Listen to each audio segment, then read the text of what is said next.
sometimes you have to throw away a bunch of things before you get the final product. And the way our lives are, we live in capitalism, and we're so used to needing to produce. And like, if I just spent all this time making a thing, I better be selling that thing. Yeah. And there's a lot of pressure on artists that way. But the best art gets made when you have that time and space to fail a bunch of times before you get to where you want to be. And I was just so lucky to have that opportunity.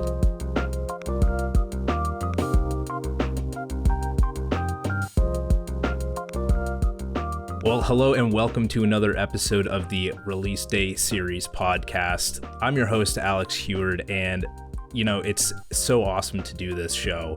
I'm going to brag a little bit here because I'm so lucky to do this show because you get artists that hear other episodes or hear the podcast for the first time maybe, or finally hear something that makes them think, hey, I want to reach out and let them know my story. And that's exactly what's happened here with my next guest. And I'm so excited to have Shawna Caspi joining me to talk about her album, her fifth album, Hurricane Coming, that was released on August 27th of 2021. Now, Shawna, obviously a musical artist, but much more than that, also a visual artist, and took the album artwork into her own hands and also created some incredible artwork paintings for the 10 individual tracks on the album. And man, it is so cool what she did with them afterwards. We're gonna get into that. So joining me now from the traditional territory of the First Peoples of the Williams Treaties First Nation, the Mississaugas of the Credit, the Haudenosaunee, the Anishinaabe, the Chippewa, the Wendat, Inuit, Métis peoples. This is my conversation with Shawna Caspi. Shawna, welcome to the podcast. Thank you so much for reaching out with your awesome story. Hey, Alex, thanks for having me. I'm such a huge fan of podcasts. I would have listened to this podcast anyway, but I'm so glad that I found out about it from my friend Rain Hamilton, who was recently on the show. Yeah, that was great. Rain is such a beautiful person. Just such a great conversation to have with them. And it's cool. It's still a pretty small podcast, and it's just so awesome when things like this happen, because this is what I love to do. Again, I'm bragging again, but I love to do this, and it works out. You love to make music, and then you got to be able to talk about it. And I'm just, it's great that we're able to connect and talk about this. Now, you're a singer-songwriter, also an incredible guitar player. Talk to me about the beginnings for Shawna in music and where this all started for you. I feel like I've been doing music my whole life. I was a choir kid when I was growing up. I grew up in Ottawa, and I sang in a children's choir in town that did a lot of work all over the place. And that's where I really got my music foundation from. And then from there, I went on to study vocal music at an arts high school in Ottawa, which then led me to study music in university at York University in Toronto. And then somewhere in there, I was really studying classical voice for a long time and classical music. And I started studying guitar when I was just starting to be a teenager and started on classical guitar. So I was playing a nylon string guitar for a long time and learning fingerstyle guitar playing.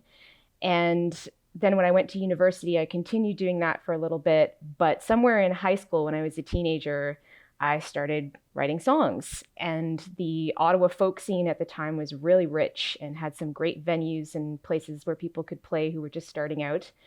And that's what I did. And I found that I really loved writing songs and kept doing that into university. And the kind of songwriting that I was doing at that point, because my guitar playing was based in classical guitar, had a lot of really complex fingerstyle guitar accompaniment. And so that's how I would play live. I've always been a solo live performer. And when I was done university, I just had met enough people and had kind of gotten into the Toronto folk scene enough that I made my first album in my early 20s. And then it just kept rolling on from there. It's been a very gradual thing for me, but I've always been doing music. There's never been any other path that I've been on except this one. Wow, that's incredible. And in looking at some of those live videos that you have, like it's real left brain, right brain for me anyways. I'm looking at the way that you're playing the guitar and then singing. And of course, like you even mentioned, in the type of lyrics that you write, it can be pretty complex. So when I think about the way that you're playing the guitar and singing all at the same time, I'm like, okay, this is something special.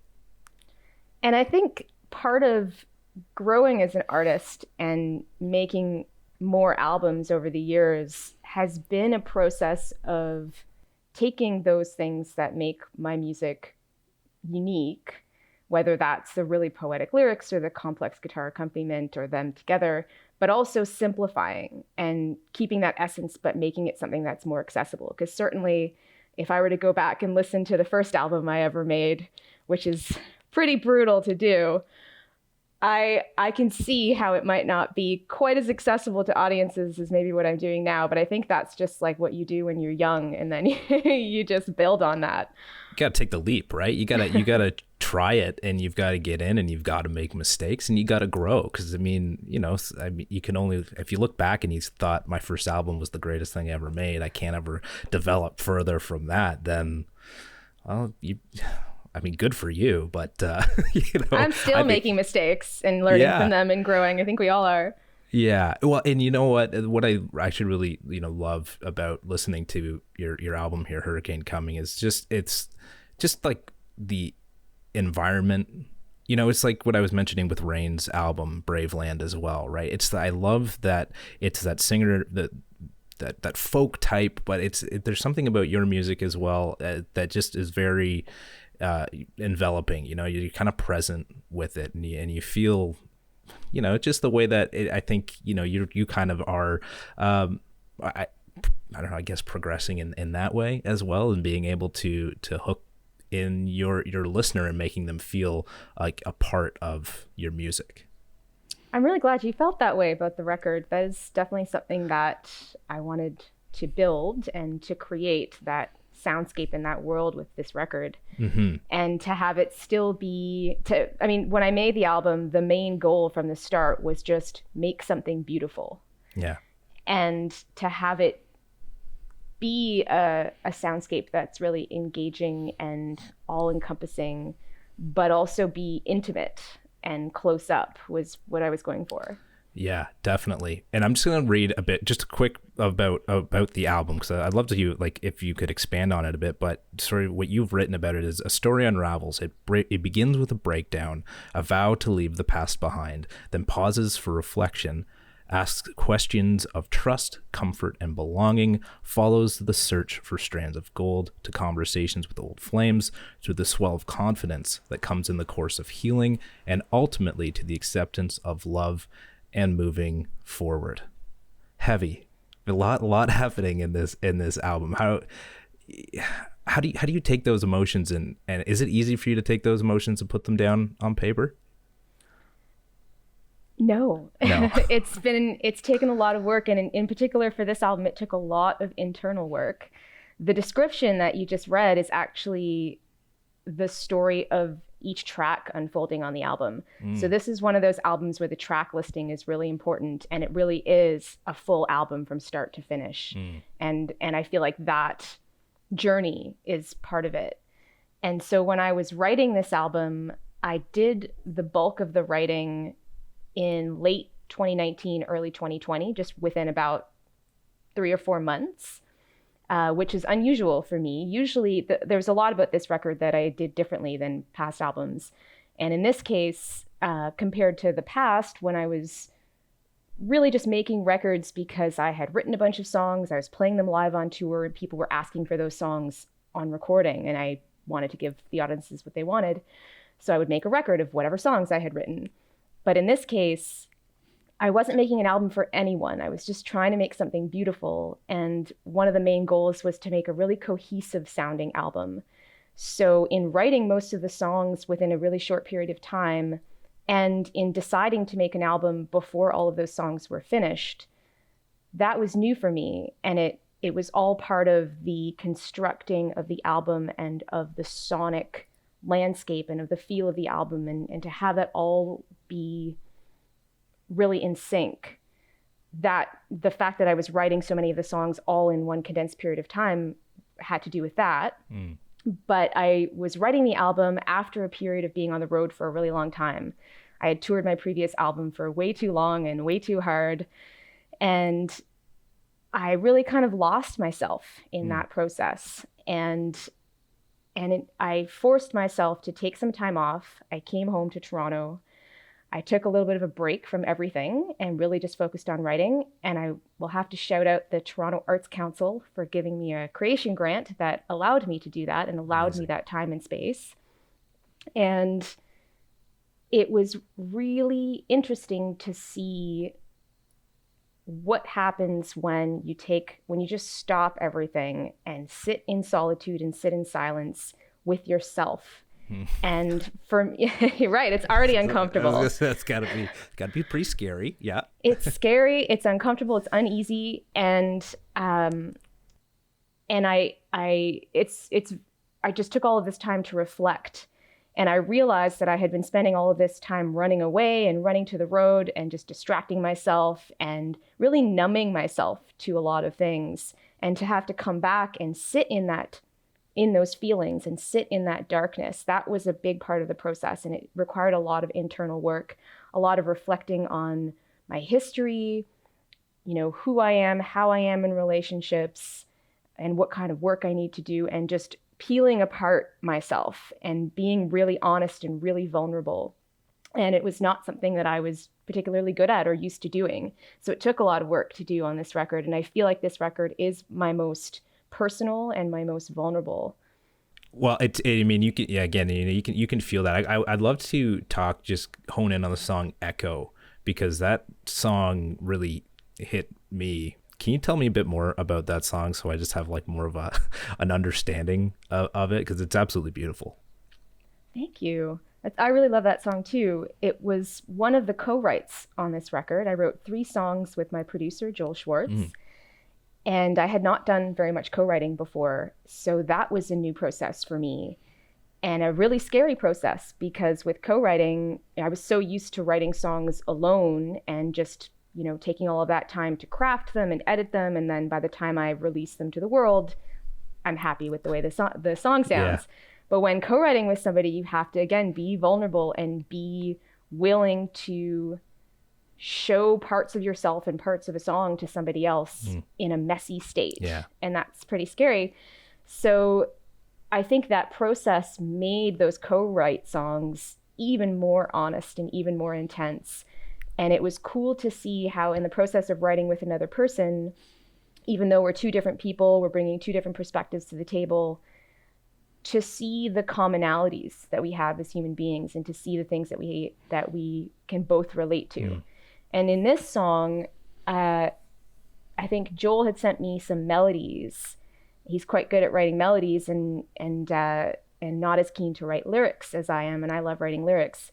So the songs that we co-wrote together were written in a bit of a backwards way compared to how I'm used to writing, where I would get a melody and then start with just an intuitive feeling about what kind of sounds, what kind of words might go with that melody, what feelings are being are happening in the moment.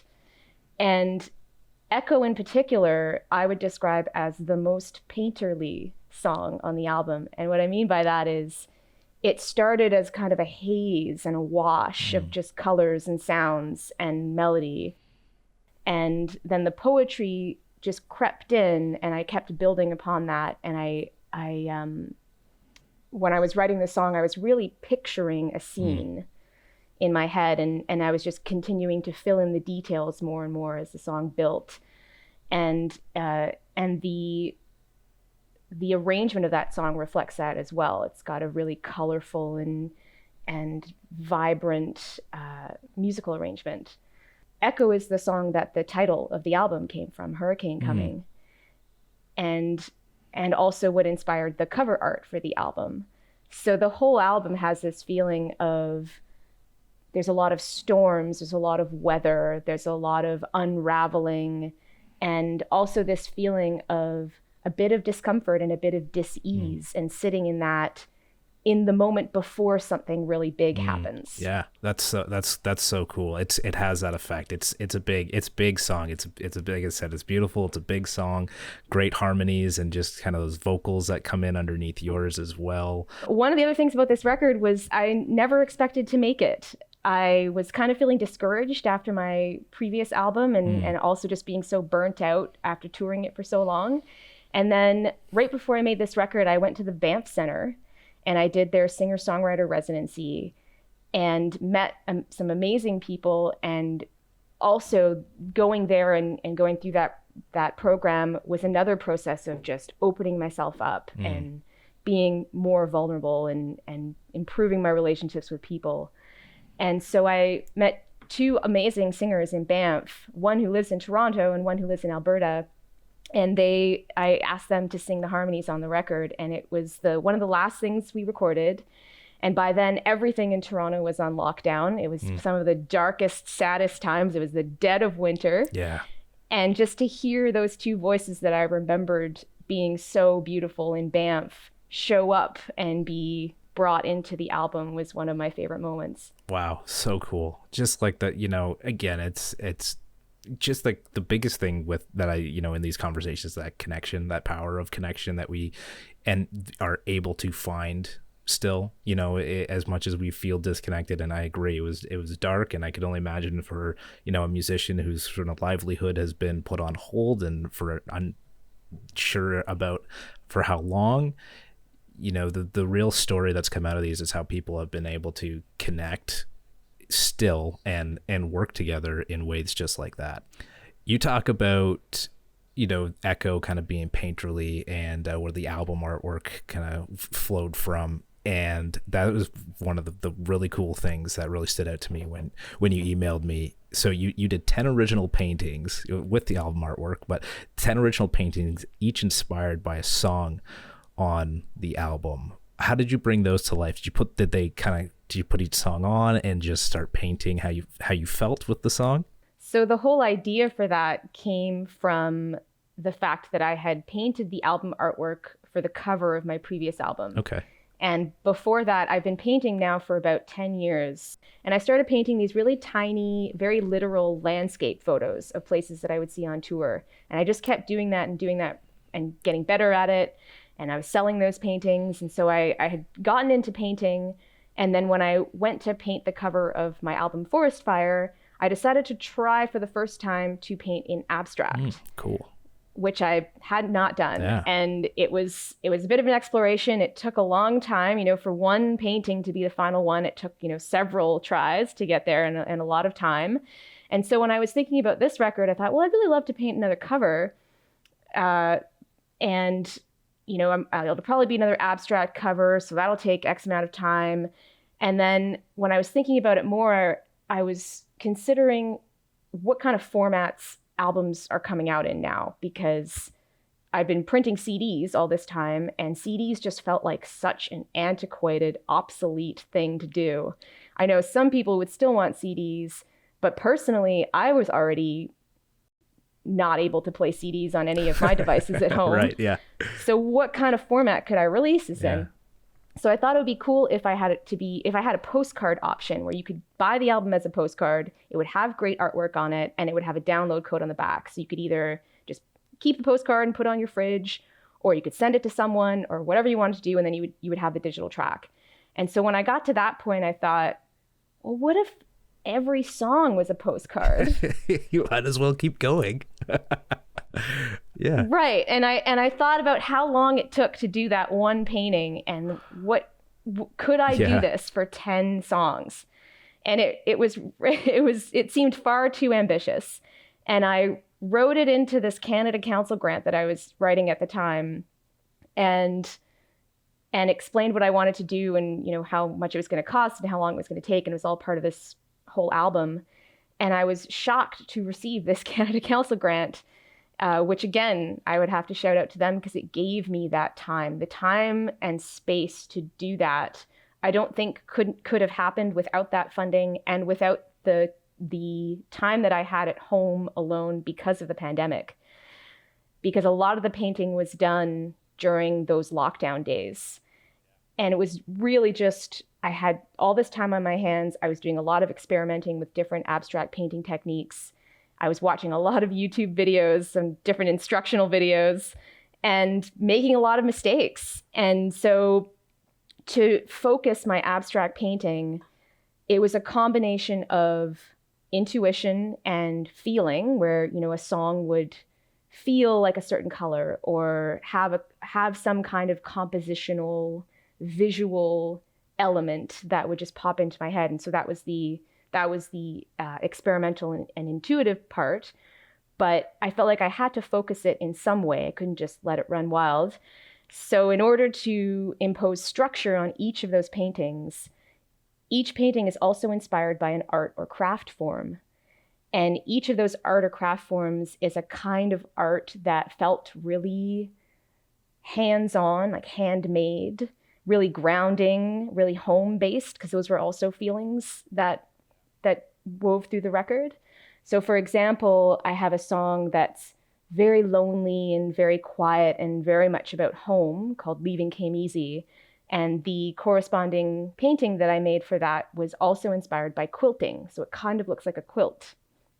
So I had one for every song, and learning different abstract techniques. And I, over several months, ended up creating these 10 paintings as well as the album artwork. And they were 11 by 14 inch paintings on canvas. I took photos of them. I made those photos into postcards, and I did what I had planned to do, which was, you can buy the album as a collection of postcards where you get 10 beautiful pieces of art with download codes on the back. So cool. Like so like a lot of work, but so cool. Like I love it. I'm just looking at them now, and it's just beautiful stuff. And if you're watching the video version of the podcast, I'm going to bring them up so you should be looking at them right now as we're talking. Now there goes another one, because it is so cool. How was that received? Like, you know, was it, people must have been super amped to get like cool pieces of art like this.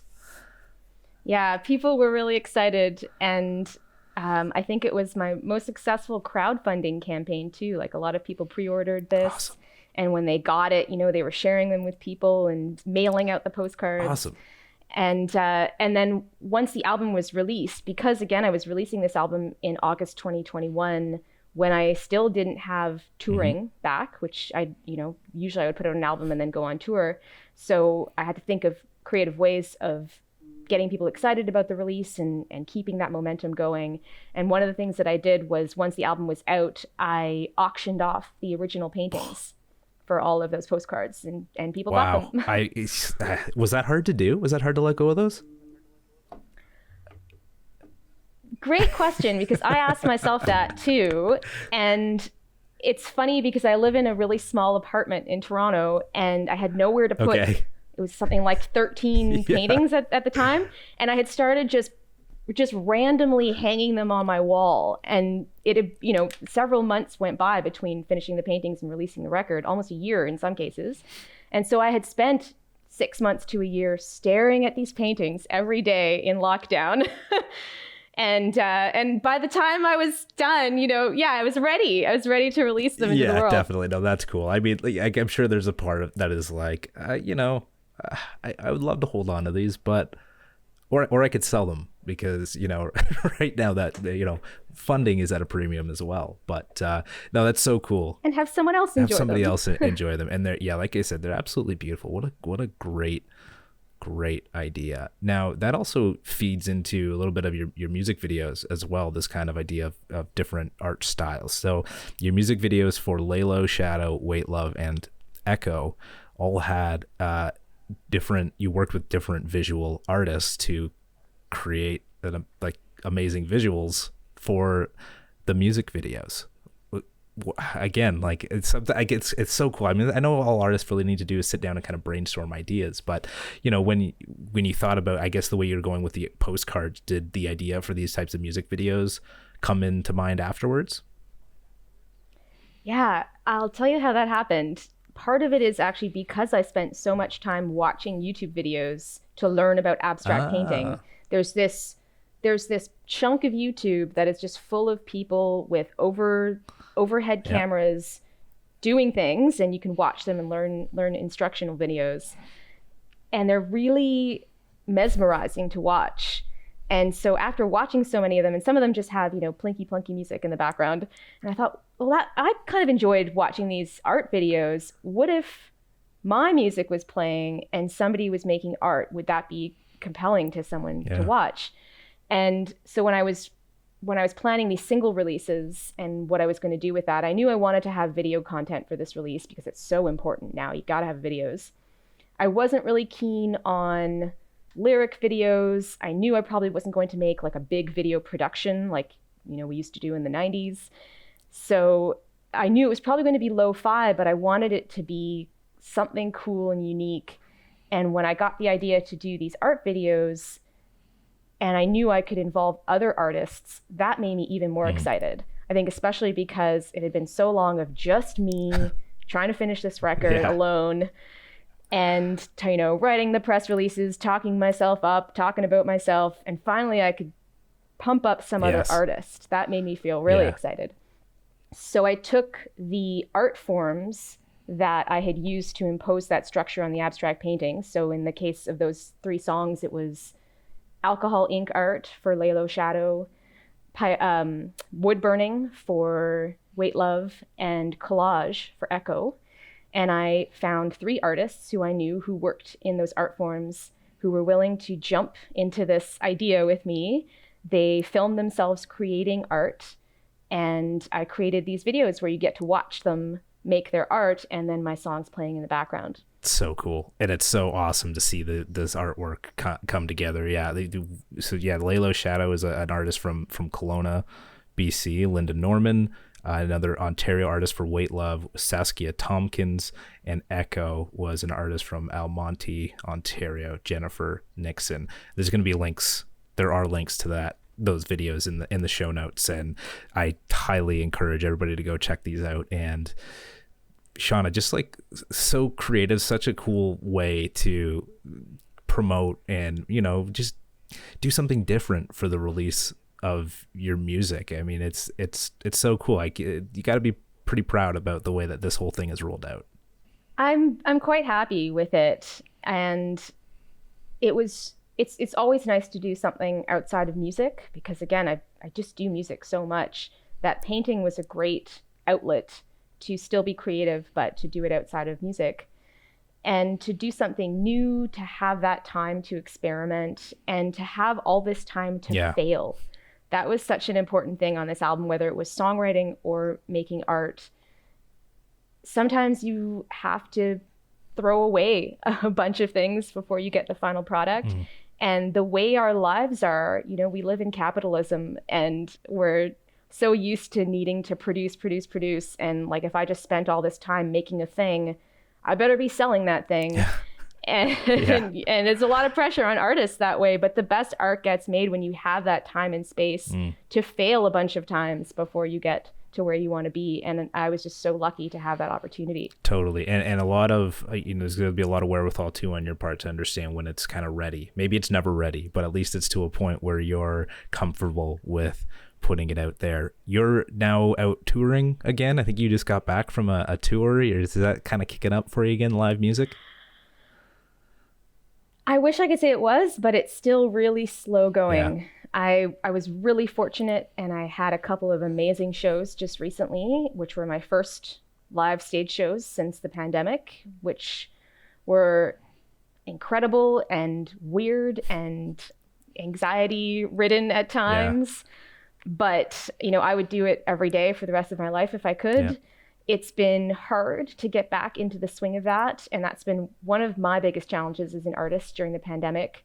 I'm at the moment a completely self-managed, self-booked artist.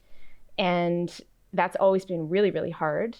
But I feel like before the pandemic, I was just kind of rolling along on momentum. And when that momentum just stopped, it's been really hard to get back into it.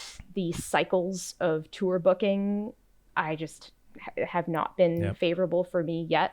And another thing was that before the pandemic, I was doing a lot of my touring in the United States, more so than Canada. And the process now of getting down there with work visas and how long that takes and what that cycle looks like. Yeah, and the uncertainty of everything, I don't think I can go through all the time and energy of booking a tour 6 months from now and then having that tour get canceled again. Yeah. Wow. So I've been hesitant. Yeah, really kind of just rolling with it, taking what you can right now until things seem to get into a little bit more of a stable position for looking a little more into the future for that.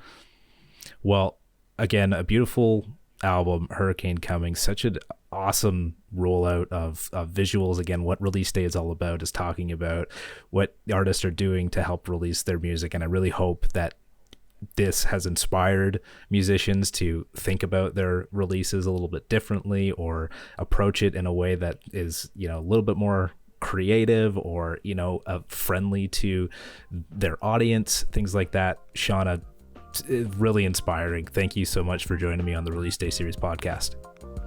Thank you so much for having me. You can discover more podcast episodes as well as our limited video series on our website, www.releasedayseries.com.